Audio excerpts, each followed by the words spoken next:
Hello everyone, welcome back to my channel. This is Pramila Yadav. CDP master series में आपका फिर से स्वागत है। सीडीपी मास्टर सीरीज़ में हम आरटीई 2009 पढ़ रहे थे। आरटीई 2009 आरटीई 2009 की हम एक क्लास ऑलरेडी ले चुके हैं, जिसमें हमने डिस्कस किया था जो राइट टू एजुकेशन एक्ट है ये कब आया, 2009 में आया। और ये सारे देश में लागू कब हुआ, 1 अप्रैल 2010 को संपूर्ण भारत में लागू हो गया।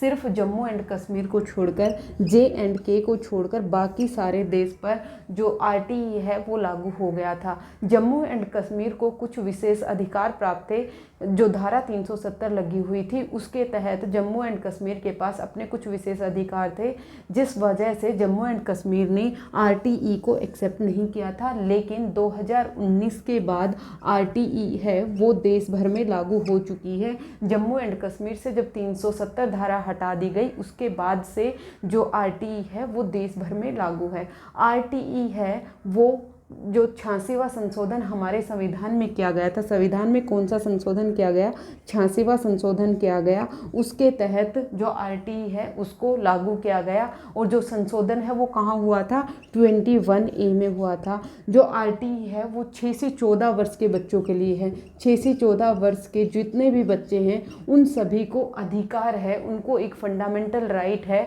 कि वो अपने किसी भी पास के स्कूल में निःशुल्क और अनिवार्य शिक्षा है वो प्राप्त कर सकें। फिर उसके बाद हमने कुछ चाइल्ड्स के राइट्स के बारे में बात की थी कि जो आरटीई है वो जो बच्चे हैं उनको कुछ अधिकार देती है। वो अधिकार हैं कि जो 6 से 14 साल के बच्चे हैं वो अपने नियर बाय स्कूल में फ्री और कंपलसरी एजुकेशन है वो ले सकते हैं। बच्चे को किसी भी आधार पर एडमिशन से मना नहीं किया जा सकता। अगर बच्चे के पास एज प्रूफ भी नहीं है तो भी बच्चे को एडमिशन से मना नहीं किया जा सकता। बच्चे से या बच्चे के पेरेंट्स का कोई भी एंट्रेंस टेस्ट लेने की मनाही की गई। फिर कहा गया कि जितने भी बच्चे 6 से 14 साल के बच्चे हैं वो अब एक स्कूल से दूसरे स्कूल में ट्रांसफ़र ले सकते हैं। जो ट्रांसफ़र का अधिकार है वो बच्चे को दिया गया। फिर उसके बाद जो बच्चे हैं उनको आप पनिशमेंट नहीं दे सकते, किसी भी आधार पर बच्चे को पनिशमेंट नहीं दे सकते हैं। जो 1st से 8वीं तक की जो शिक्षा है उसको प्रारंभिक शिक्षा बोला गया। जब बच्चा प्रारंभिक शिक्षा प्राप्त कर रहा है तो बच्चे को फेल नहीं किया जाएगा। लेकिन यहाँ पर भी संशोधन हुआ और 2019 में ही हुआ कि जो 5वीं और 8वीं क्लास के बच्चे हैं उनको आप फेल कर सकते हैं। इवोल्यूशन सिस्टम में, जो एग्जामिनेशन सिस्टम में सुधार करने के लिए यहाँ पर संशोधन किया गया है आरटीई में।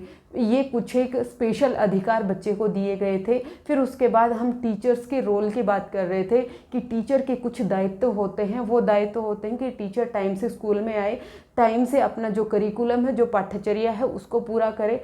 टाइम का ये दायित्व है कि वो हर एक बच्चे को उसके अकॉर्डिंग पढ़ाए। हर एक बच्चे का जो लर्निंग स्टाइल है वो अलग होता है, उस लर्निंग स्टाइल को जाने और उसी के अकॉर्डिंग बच्चे को शिक्षा दे। ये सब जो टीचर हैं उसके रोल थे। फिर उसके बाद सेंट्रल गवर्नमेंट और जो स्टेट गवर्नमेंट है उसके भी कुछ दायित्व हैं। सेंट्रल गवर्नमेंट और स्टेट गवर्नमेंट है उनमें जो फंड्स का जो रेशो है वो 60-40 का होता है। 60% केंद्र सरकार देगी और 40% है वो राज्य सरकार देगी। राज्य सरकार के अंदर आता है शिक्षा। जब राज्य सरकार के कुछ दायित्व हैं कि राज्य सरकार है वो हर एक बच्चे को जो स्कूल है वो अवेलेबल करवाएगी। और जो स्कूल है वो प्राथमिक कक्षा के लिए, जब बच्चा पहली से 8वीं क्लास में रहेगा तो जो स्कूल का डिस्टेंस है वो 1 किलोमीटर हो सकता है। 1st से 5वीं तक के बच्चे का जो स्कूल का डिस्टेंस है वो 1 किलोमीटर होगा।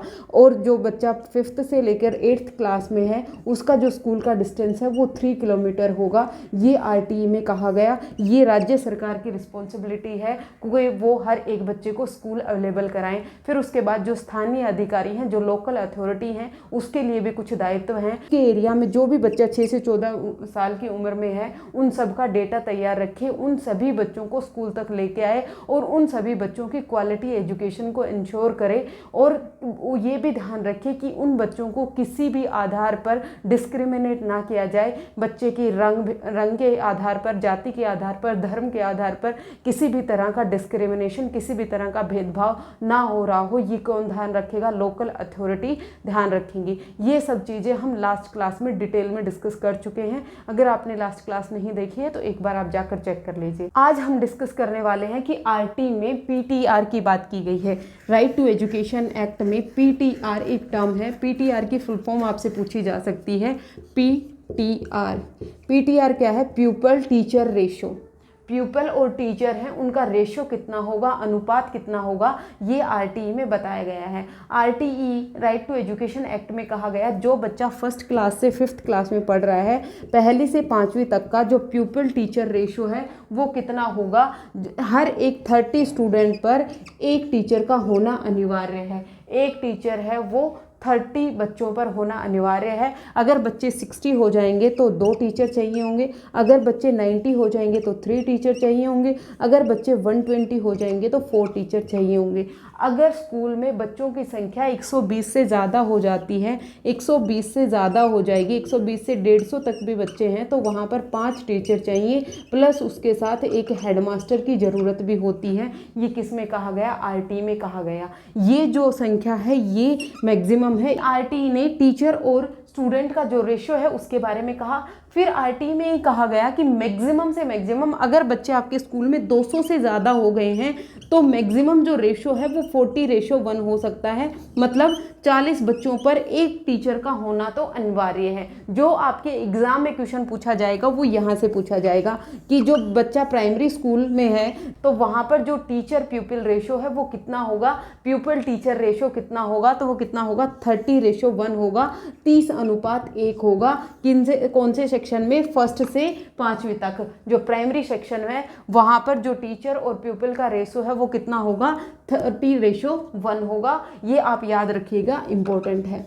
फिर उसके बाद हम करें अपर प्राइमरी की बात, मतलब कक्षा 6ठी से लेकर 8वीं तक, 6 से लेकर 8 तक जो प्यूपिल और टीचर का रेशो है वो कितना होगा? 5 बढ़ जाएगा। कितना? 35:1 हो जाएगा। 35:1 जब कक्षाएं कहाँ से कहाँ होंगी? 6 से लेकर 8 तक की जो क्लासेस होंगी वहाँ पर जो प्यूपिल टीचर रेशो है वो कितना होगा? 35:1 होगा। यहाँ पर कहा गया है कि हर एक सब्जेक्ट के लिए कम से कम एक टीचर का होना बहुत ज़रूरी है। मतलब मैथ्स के लिए, गणित के लिए एक टीचर हो, फिर उसके बाद जो गणित का टीचर होगा वो साइंस भी पढ़ा सकता है। मतलब गणित और विज्ञान का एक टीचर होना चाहिए, ठीक है। फिर सोशल साइंस का एक टीचर होना चाहिए, सामाजिक विज्ञान का एक टीचर होना चाहिए, सामाजिक विज्ञान का एक टीचर होगा, और भाषाओं का एक टीचर होगा। जैसे हिंदी भाषा का एक टीचर होगा और इंग्लिश भाषा का एक टीचर होगा। ये होना अनिवार्य है। फिर उसके बाद कहा गया कि अगर आपकी स्कूल में जो स्टूडेंट्स हैं उनकी जो संख्या है वो 100 से ज़्यादा है, कितने से ज़्यादा है? 100 से ज़्यादा है, तो वहाँ पर एक हेडमास्टर की भी ज़रूरत पड़ेगी। ये सब टीचर और प्यूपिल के रेशो के बारे में आरटी में कहा गया। 2 चीज़ें आपको मोस्ट इम्पॉर्टेंट याद होनी चाहिए कि जो प्राइमरी सेक्शन है वहाँ पर जो टीचर और प्यूपिल का रेशो है वो 130 होगा, या अगर हम ये कहें प्यूपिल टीचर का रेशो 30:1 होगा, और 6 से 8th में 35:1 होगा। ना जाने कितनी बार ये क्वेश्चन पूछा गया है, रेशो से बहुत बार क्वेश्चन पूछा जाता है और यहाँ पर बच्चे 30 और 35 में कंफ्यूज हो जाते हैं। याद रखिएगा, जो बच्चे छोटे होते हैं वहाँ पर जो बच्चे हैं वो कम होंगे, क्योंकि छोटे बच्चों को संभालने में ज़्यादा मेहनत लगती है।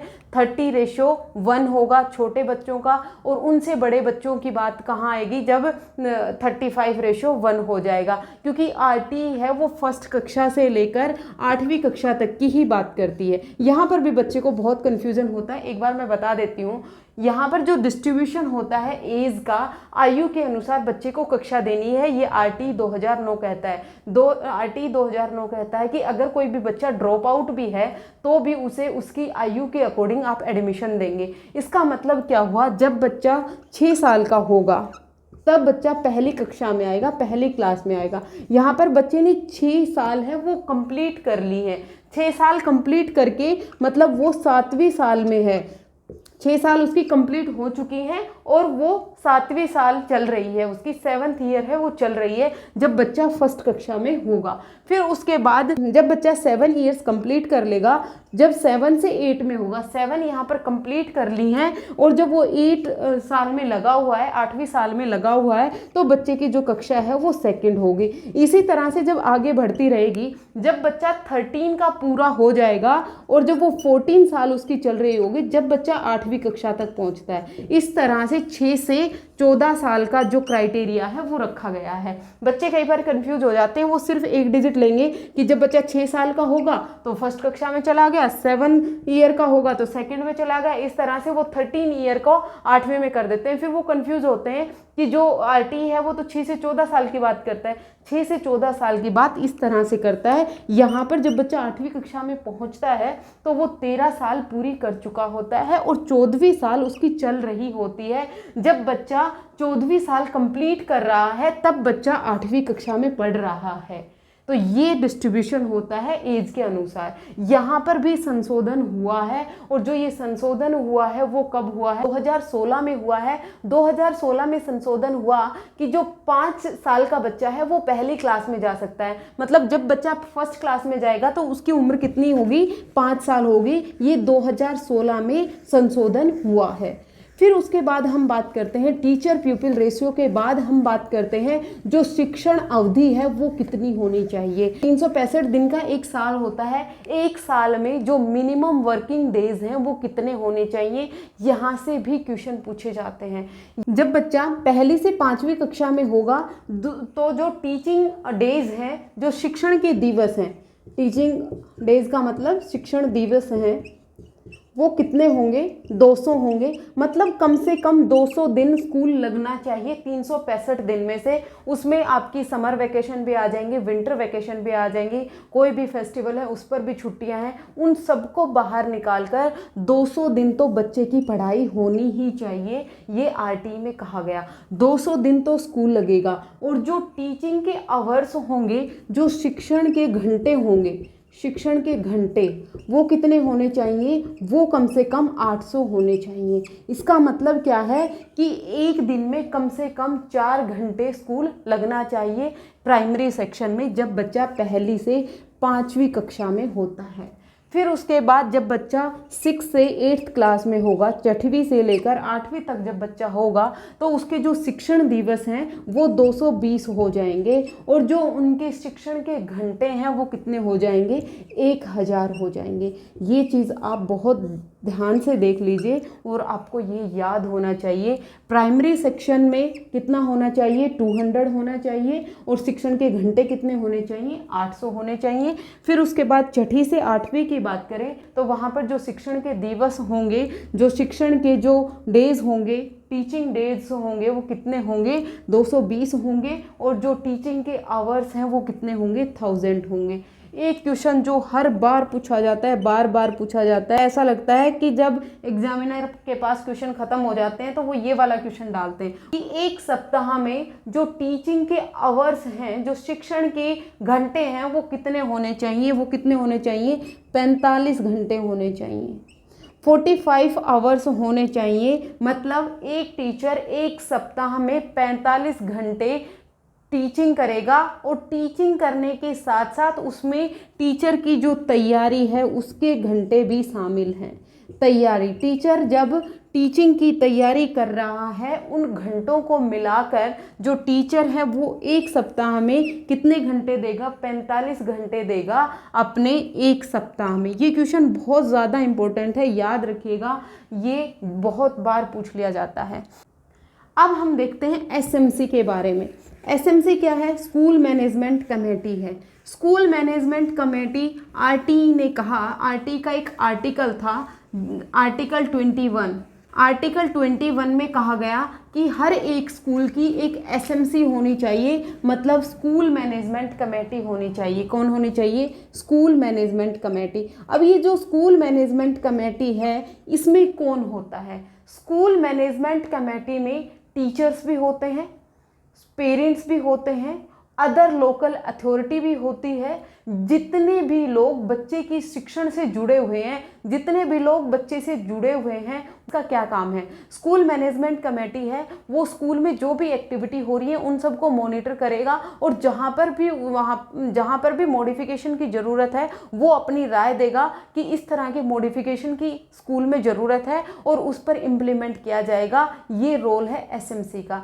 एसएमसी का जो मेन काम क्या है? बच्चे का होलिस्टिक डेवलपमेंट करवाना। बच्चे का जो होलिस्टिक डेवलपमेंट है वो कब होगा? जब होलिस्टिक डेवलपमेंट में जो भी उसके कम्युनिटी के मेंबर हैं वो इंक्लूड होंगे, बच्चे के पेरेंट्स इंक्लूड होंगे, बच्चे के टीचर इंक्लूड होंगे, जिन भी लोगों के कनेक्ट में बच्चा रहता है वो सब एक कमेटी का हिस्सा होंगे, जिसको बोला गया एसएमसी। एसएमसी है वो बच्चे के डेवलपमेंट के लिए काम करती है, बच्चे के होलिस्टिक डेवलपमेंट के लिए काम करती है, वो स्कूल के डेवलपमेंट के लिए काम करती है कि स्कूल में किस किस तरह की इम्प्लीमेंटेशन की ज़रूरत है, कितने फंड्स की स्कूल को ज़रूरत है, ये सब कौन मॉनिटर करती है? एसएमसी करती है, स्कूल मैनेजमेंट कमेटी करती है। अब जो ये स्कूल मैनेजमेंट कमेटी है, इसमें जो मेंबर्स हैं वो 75% मेंबर हैं, वो कौन होंगे? पेरेंट्स होंगे, अभिभावक होंगे। मेनली जो एसएमसी बनाई जाती है उसमें 16 सदस्य होते हैं। कितने सदस्य होते हैं? 16 सदस्य होते हैं, जिसका 75% तो अभिभावक होंगे, फिर 50% महिलाएं होंगी। कौन होंगी? महिलाएं होंगी।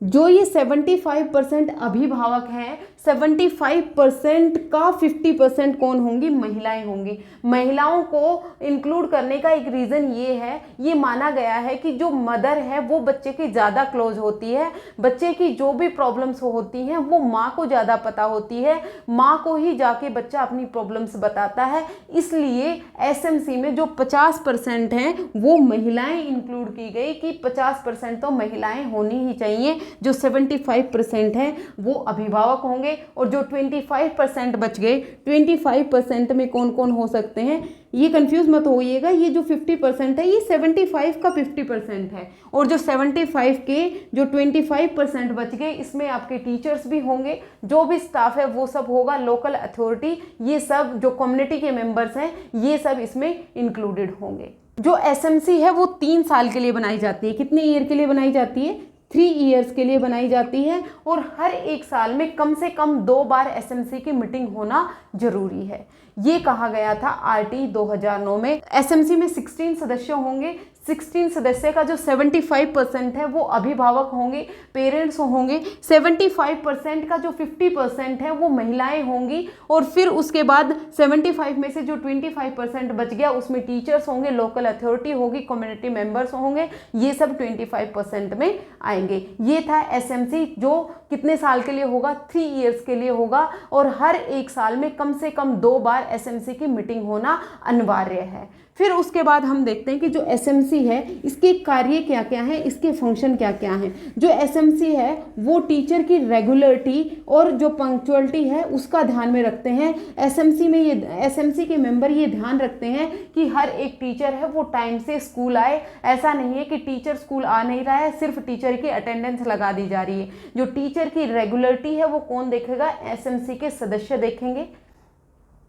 फिर उसके बाद जो स्कूल में वर्किंग चल रही है, स्कूल का जो काम चल रहा है उसको भी मॉनिटर एसएमसी ही करेगी। स्कूल में किस तरह का कार्य हो रही है, कार्य का मतलब क्या है कि जो स्कूल है उसमें क्लासेस किस तरह से लगाई जा रही हैं, क्या स्कूल में जो को करिकुलर एक्टिविटीज़ हैं वो प्रॉपरली हो रही हैं, या फिर जो स्कूल में जो भी एक्टिविटीज़ हो रही हैं उन सबको मॉनिटर का काम कौन करेगा? एसएमसी करेगी।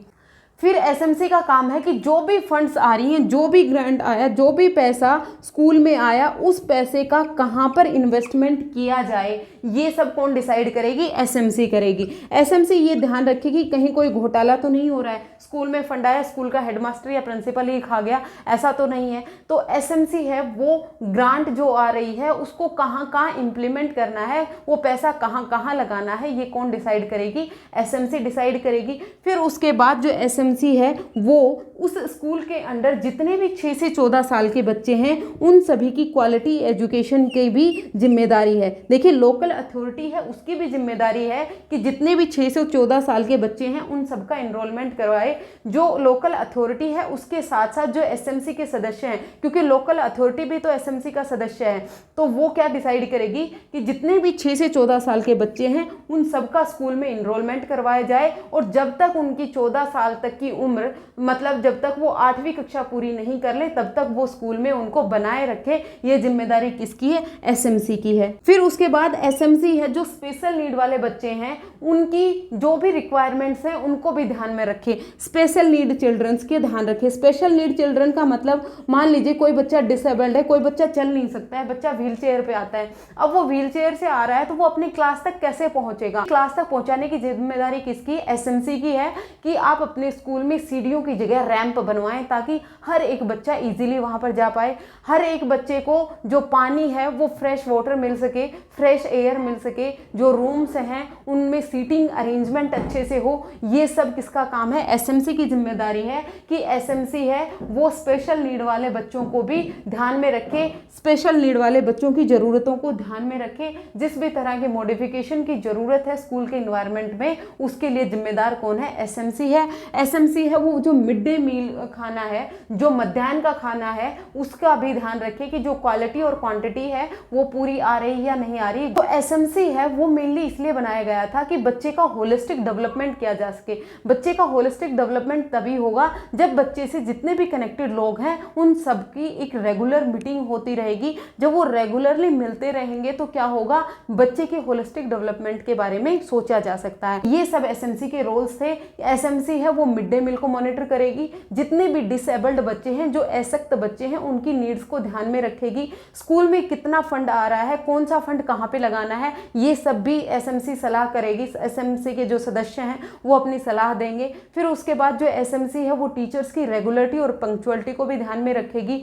फिर उसके बाद जो स्कूल में कोई भी कार्य हो रहा है उस सब को मॉनिटर करेगी। ये सब काम किसका है? एसएमसी का है, स्कूल मैनेजमेंट कमेटी का है। तो ये एसएमसी है। यहाँ से भी क्वेश्चन आपसे पूछा जा सकता है कि एसएमसी के रोल्स क्या हैं, ये पूछा जा सकता है। आपसे पूछा जा सकता है कि एसएमसी के जो सदस्य हैं वो कितने होंगे, कितने % महिलाएं होंगे, कितने % अभिभावक होंगे। यहाँ से ये क्वेश्चन बन सकता है। जो एसएमसी है वो कौन से अनुच्छेद में है? 21 अनुच्छेद में ये कहा गया है। जो आरटीई के 39 धाराएं, सॉरी 21 अनुच्छेद नहीं, 21 धारा में कहा गया है। जो आरटीई में 29 धाराएं हैं उसकी जो 21 धारा है उसमें कहा गया है कि जो एसएमसी है, स्कूल मैनेजमेंट कमेटी है, उसको बनाया जाए। उसके बाद कुछ इंपॉर्टेंट धाराएं हैं जो आजकल एग्जाम्स में पूछी जाने लगी हैं। पहले धाराओं से क्वेश्चन नहीं आते थे, लेकिन आजकल धाराओं से भी क्वेश्चन आने लगे हैं। जो सबसे पहली इंपॉर्टेंट धारा है वो है धारा 10।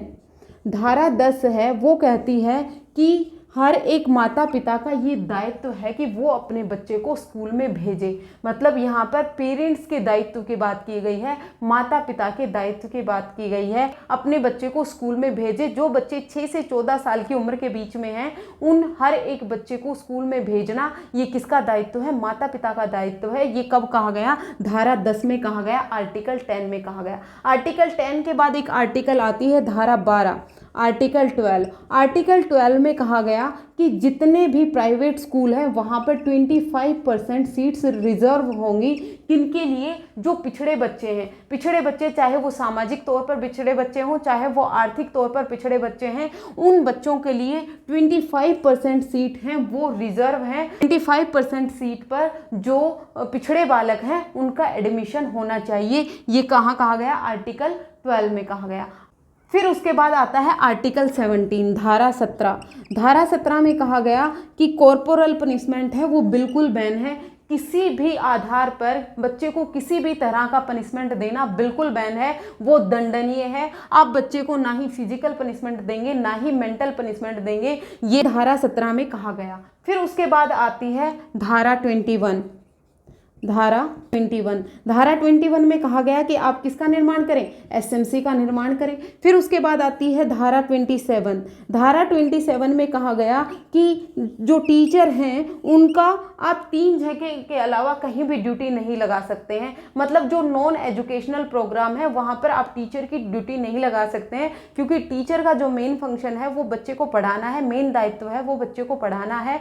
तो आप टीचर की जो ड्यूटी है वो इन 3 चीज़ों को छोड़कर कहीं भी नहीं लगा सकते। सबसे पहले जो दशकीय जनगणना होती है, जो सेंसस होती है, वहाँ पर टीचर्स की ड्यूटी लग सकती है। इलेक्शन में टीचर्स की ड्यूटी लग सकती है और आपदा राहत कार्य में जो टीचर है उसकी ड्यूटी लग सकती है। यहाँ से क्वेश्चन पूछा जा सकता है और पूछा भी गया है कि जो टीचर हैं उनकी ड्यूटी कहाँ नहीं लग सकती है। 3 चीज़ों को छोड़कर टीचर की ड्यूटी कहीं भी नहीं लग सकती है। एक तो इलेक्शन में लग सकती है, आपदा राहत कार्य में लग सकती है। जैसे कोई भी एक आपदा राहत कार्य का मतलब क्या हुआ कि कोई भी एक आपदा आ जाए तो वहाँ पर उसके रेस्क्यू में टीचर्स को लगाया जा सकता है। और उसके अलावा जो जनगणना है जो हर एक 10 साल के बाद होती है, वहीं पर ही आप टीचर की ड्यूटी लगा सकते हो। इसके अलावा टीचर की ड्यूटी आप कहीं भी नहीं लगा सकते हो। फिर उसके बाद आती है धारा 28।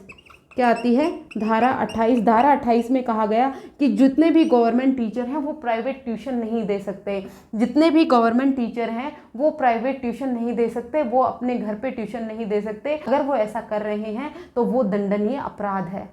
ये कुछ इंपॉर्टेंट धाराएं थी जो आपसे पूछी जा सकती हैं, ये आपको जरूर से याद करनी है। 39 धाराएं आप याद नहीं कर सकते, कोई बात नहीं है, लेकिन ये जो 6 धाराएं हैं ये आपको लर्न जरूर होनी चाहिए। धारा 10 है, वो क्या कहती है, हर एक माता पिता का ये दायित्व है कि वो अपने बच्चे को नियर बाय स्कूल में एडमिशन करवाएं। फिर उसके बाद धारा 12 आई। धारा 12 कहती है कि जितने भी निजी स्कूल हैं, जितने भी प्राइवेट स्कूल हैं, वहाँ पर 25% जो सीटें हैं वो रिजर्व हैं पिछड़े बच्चों के लिए। पिछड़े बच्चे चाहे वो आर्थिक रूप से पिछड़े बच्चे हो, चाहे सामाजिक रूप से पिछड़े बच्चे हों, पिछड़े बच्चों के लिए 25% सीट्स हैं वो रिजर्व हैं किसी भी निजी स्कूल में। फिर उसके बाद आई धारा 17। धारा 17 कहती है कि बच्चे को आप किसी भी तरह का पनिशमेंट नहीं दे सकते, बच्चे को किसी भी तरह की सजा नहीं दे सकते। फिर उसके बाद आई धारा 21। धारा 21 कहती है कि हर एक स्कूल में स्कूल मैनेजमेंट कमेटी होनी चाहिए। स्कूल मैनेजमेंट कमेटी में टीचर्स भी होंगे, अभिभावक भी होंगे, लोकल अथॉरिटी भी होगी, कम्युनिटी के मेंबर्स भी होंगे।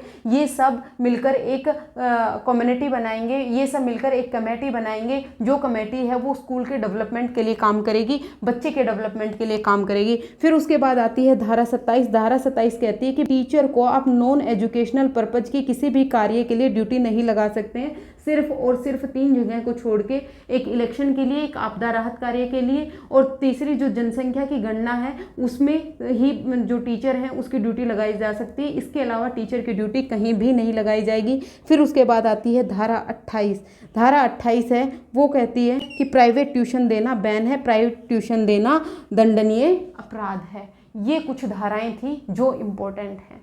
आज की क्लास में हमने जो आरटी है उसको कंप्लीट कर लिया है। आरटी में जो प्रमुख धाराएं थी वो देख ली हैं। आरटी में जो प्यूपिल टीचर रेशियो था वो कितना होना चाहिए वो भी देख लिया है। टीचिंग आवर्स और टीचिंग डेट्स कितने होने चाहिए हमने ये सब आज डिस्कस कर लिया है। आरटी है वो आपका कंप्लीट होता है। होपफुली आपका कोई भी डाउट नहीं रहा होगा और आपका एग्जाम में कोई भी क्वेश्चन नहीं छूटेगा।